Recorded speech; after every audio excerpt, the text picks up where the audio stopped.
I stepped up on stage and I had been there for thousands of years. I had no issue at all. The oration was like, I felt like I had an intimate relationship with everybody in the room. And I stepped off stage afterwards, and it didn't go well, by the way. There was a woman who stood up in the middle of it because I was talking about how, when things essentially occur in your life, the only way to gain empowerment really is to sort of see, how am I lending to this pattern. Now, when people first get introduced to that idea, they feel like there's a huge element of self-blame regarding the things that are hurting them the most.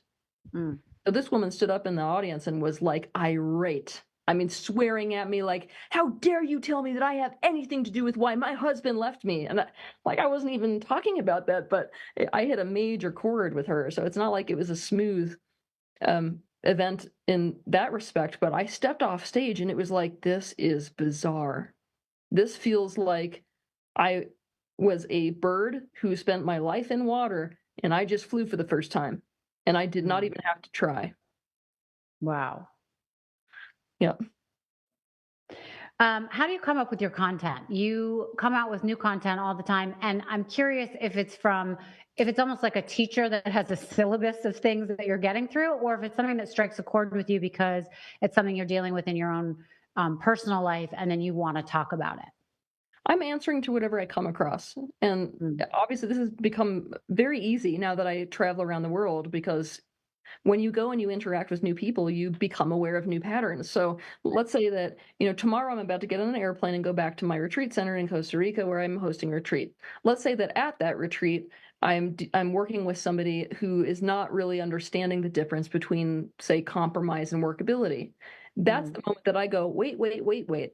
I can all of a sudden understand that there's a confusion about compromise, and that's getting people into trouble. So I'll try to figure out from those people who I'm around what the confusion is, and then my episodes will answer to that. It'll be around the subject of compromise, specifically trying to answer to every question or confusion that a person might have. Right, right.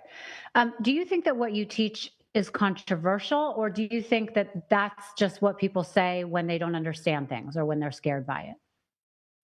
I think my character is much more controversial than my content, but I do think there's a couple aspects of my content that are controversial, which really frustrate me that Hmm. it's even seen that way. Well, yeah. Right. Well, I wanted to get into that a little bit because obviously, as we all know, you've been the subject of documentaries, podcasts, things you have signed on to participate in, and things you haven't. I'm curious your feelings on them. I'm curious if you watch them. I'm curious if they affect you. Oh, I get destroyed by this. I think that people assume that I'm just this super confident person who's almost narcissistic and completely convinced that I'm right all the time, and it's not actually the case. Because, like I said, I'm in this very dynamic back and forth relationship, and so I'm likely to be at 3 o'clock in the morning sort of tossing and turning over why somebody feels a certain way with me or why they're thinking that, or am I really doing something bad, or, No, it gets to me in a serious way. Um, Mhm. it's been Yeah. one of the hardest parts of my career, for sure. Right. And in the absence, I mean, I know for a long time you didn't want to talk about it. And I think I've heard you say a couple times to just ignore it. But in the absence of speaking about something or defending yourself almost, people just create a narrative that fits in what they believe or fits in with, jumping on the bandwagon of the haters because that gives them a community to be a part of if they're no longer part of your community. And Yeah. I just, I wanted to give you the opportunity to kind of just address that once and for all. Yeah, I don't agree with what I said before. I mean, you make mistakes. Everybody makes mistakes in their career, right? And when I first came into this, I didn't know what I was doing. It's not like I had a bunch of people who were like, "Oh, we're a family of famous people and we know exactly how to deal with this type of backlash from the press or from people." Yeah. So you're just kind of like blundering around in the dark, and there were so many people at the time that were giving me advice when I wanted to defend myself of like, "Don't do this, like turn the other cheek, don't lend it energy." That's a real big thing in the spiritual field too. Whatever you focus on, you get energy to, right? So in the very beginning of my career, I just took this real sort of, okay, I'm going to have to turn the other cheek and just keep focusing on what it is that I want to say and want to do. And I think it was the biggest mistake in my career that I ever made. Because if I would have nipped some of this stuff in the bud very early, it wouldn't have multiplied. And I didn't understand that, the power of the internet. You don't need, powerful press sources to essentially create a story anymore. You just need 20 people saying the same thing. Well, that's pretty easy. Right.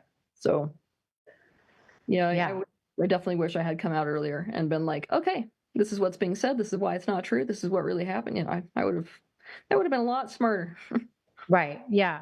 At some of the most popular shows right now on streaming networks, on movies, whatever, have to do with documentaries surrounding spiritual cults, I'm going to say, like The Vow, the Nexium situation, Escaping Twin Flames, the Sarah Lawrence documentary. I think it was called Stolen Youth or something. Are you familiar with these three Oh, yeah, topics I've I'm heard talking about about? them because right now the industry is trying to take down like all kinds of spiritual leaders. There's like a huge aggressive push towards it right now.